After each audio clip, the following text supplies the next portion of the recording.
Video yang saya hasilkan ini akan memperkenalkan binaan sejarah Ipoh. Dewan Bandaran Ipoh, ia digunakan sebagai pusat pentadbiran kerajaan pada zaman pemerintahan British.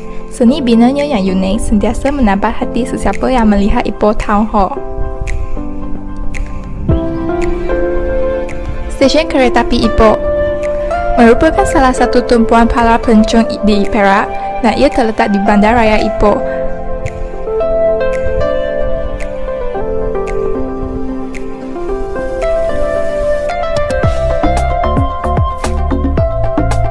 Masjid Ubudiah. Ia dikatakan sebagai salah satu masjid yang terindah di Malaysia. Masjid Panglima Kinta merupakan salah satu masjid tertua dan juga yang pertama dibina di Ipoh. Ia dulunya menjadi pusat penyiraman agama Islam. Galeri Sultan Azlan Shah bertempat di dalam sebuah istana lama yang dinamai Istana Ulu.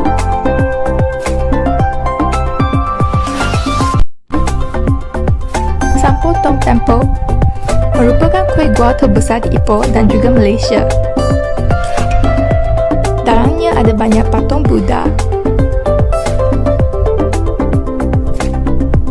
Lepas tu Kuan Yin Tong Temple merupakan kuil kedua di Ipoh. Dalamnya ada banyak patung Kuan Yin.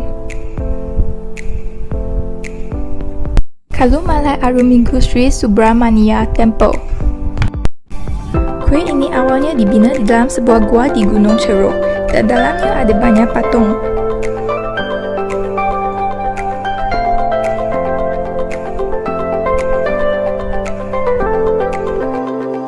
Kesimpulannya, pembinaan sejarah ini melambangkan semangat keterbukaan, perpaduan dan toleransi masyarakat Malaysia. Binaan sejarah pelbagai kaum dan agama yang dipapar dalam video melambangkan kesepatuan dalam rakyat Malaysia yang lahir daripada semangat penerimaan dan rasa hormat tinggi antara kaum dan agama.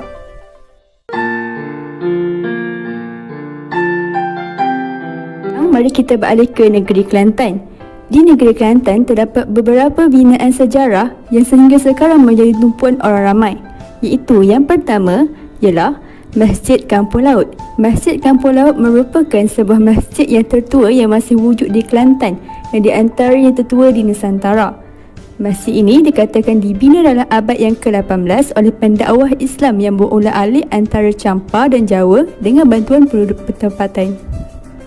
Tempat asal masjid ini terletak di Kampung Laut, tumpat di pinggir Sungai Kelantan. Akan tetapi, masjid ini rosak akibat banjir yang melanda negeri Kelantan pada penghujung tahun 1966 dan awal tahun 1967. Kerajaan negeri telah menutup masjid tersebut dan membina sebuah masjid yang baru di tempat yang lebih sama, iaitu di Pusat Pengajian Islam di Lempuri, Kelantan. Masjid ini merupakan sebuah masjid yang unik dan menarik, terutamanya dari segi binaannya. Sehingga sekarang, masjid ini menjadi tumpuan orang ramai, termasuklah orang yang bukan menganut agama Islam.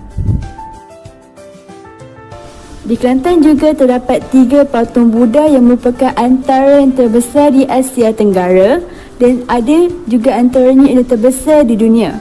Yang pertama ialah patung Buddha di Wat Port Hivihan di jajahan Tumpat, Kelantan.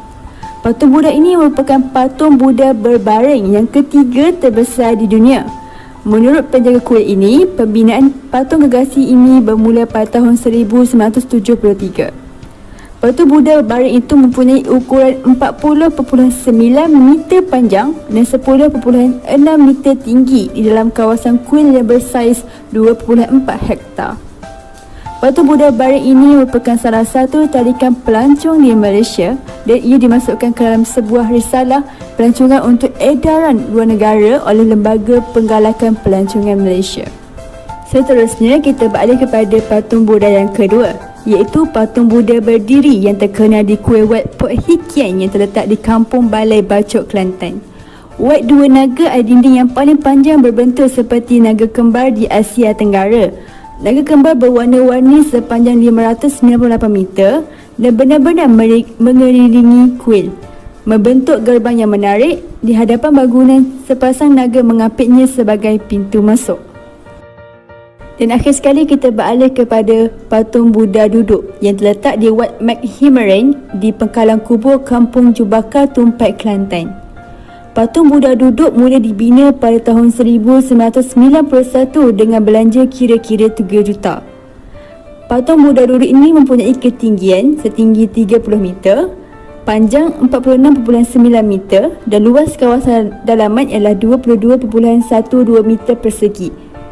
Patung Buddha duduk ini merupakan antara yang terbesar di Malaysia dan kedua terbesar di Asia. Kesimpulannya, walaupun negeri Kelantan didiami oleh majoriti penduduknya yang beragama Islam, tetapi ia tidak menghalang pengganu agama lain untuk bebas mengamalkan agama mereka. Dan ini membuktikan rakyat majmuk di Kelantan dapat hidup aman damai dan saling hormat menghormati antara satu sama lain.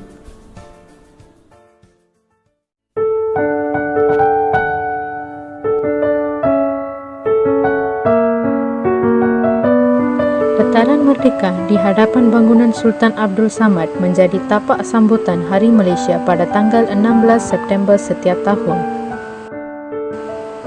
Stadium Merdeka di tengah-tengah Kuala Lumpur di mana kemerdekaan Melaya diisytiharkan oleh Tunku Abdul Rahman dengan pekikan 7 kali merdeka pada 1957. Dataran Merdeka dahulunya dikenali sebagai Padang Kelab Selangor terletak di pusat pentadbiran lama Kuala Lumpur. Pada asalnya, ia merupakan padang kriket bagi Kelab Selangor.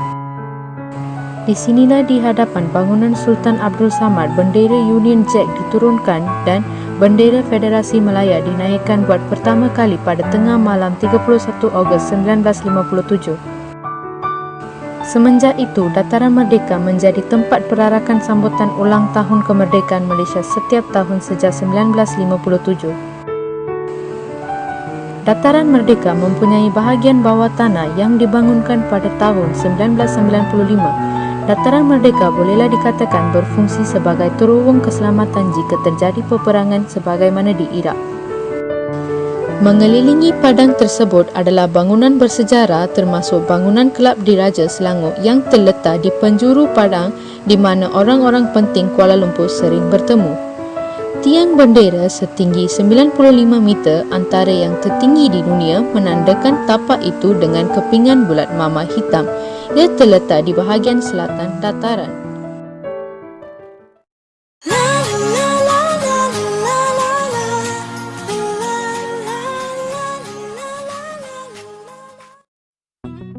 Oh, do do do do. Ooh, yeah. Pembinaan museum ini bermula pada Ogos 2004 dan siap sepenuhnya pada Februari 2007. Museum ini merupakan satu-satunya museum yang dibangunkan secara institu satu kawasan yang pernah melakar sejarah. Bentuk-bentuk museum ini bersirikan rumah tradisional. Strukturnya adalah bentuk rumah tradisional Melayu, iaitu rumah tradisional Melaka yang dibina tanpa paku dan hanya menggunakan pangkal. Ini yang sangat menarik mengenai binaan bersejarah ini. Di belakang museum ini dipercayai merupakan makam almarhum Sultan Alauddin Riayat Shah II. Museum ini berfungsi memberi maklumat dan gambaran yang lebih jelas bagi mereka yang mencintai sejarah untuk mengetahui lebih dalam peranan kota Johor Lama yang pernah menjadi pemerintahan kerajaan Melayu yang penting selepas era kejatuhan Kesultanan Melayu Melaka pada 1511. Sejarah bermula pada 1540 apabila Sultan Alauddin Riayat Shah II berpindah ke Tanjung Batu yang terletak di tepi Sungai Johor mendirikan sebuah kota yang dibina daripada susunan batu dan ditambak dengan tebing. Dengan terbinanya kota ini, kerajaan Johor Lama menjadi sebuah kerajaan yang kuat sehingga dapat mematahkan serangan Aceh beberapa kali. Paula de Lima Pereira mereportkan bahawa dalam peperangan itu, Portugis memusnahkan pusat pemerintahan kota Johor Lama lalu dibakar dan kota batunya dimusnahkan. Kota Johor Lama terbiar sehingga zaman Sultan Ibrahim. Kemakmuran dan kemegahan Kesultanan Melayu di Johor Lama musnah di telan zaman. Apa yang tinggal hanyalah sebuah perkampungan sunyi, tenang dan damai. Dan sejarah keseluruhan kota ini diabadikan di dalam Museum Kota Johor Lama.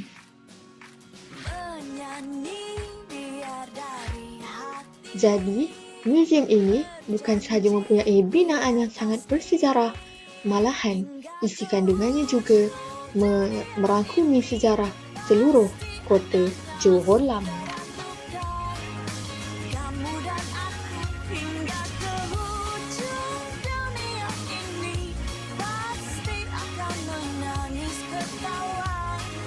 bersama-sama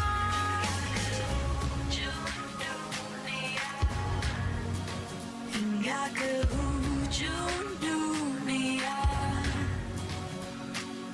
Aku dan kamu sesuatu, pantas waktu berlalu. Terimalah seadanya,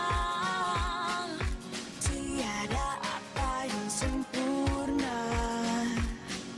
Menyanyi biar dari hati, berjanji ditepati hingga ke ujung dunia ini. Pasti adanya suka dan duka, kamu dan aku hingga ke ujung dunia.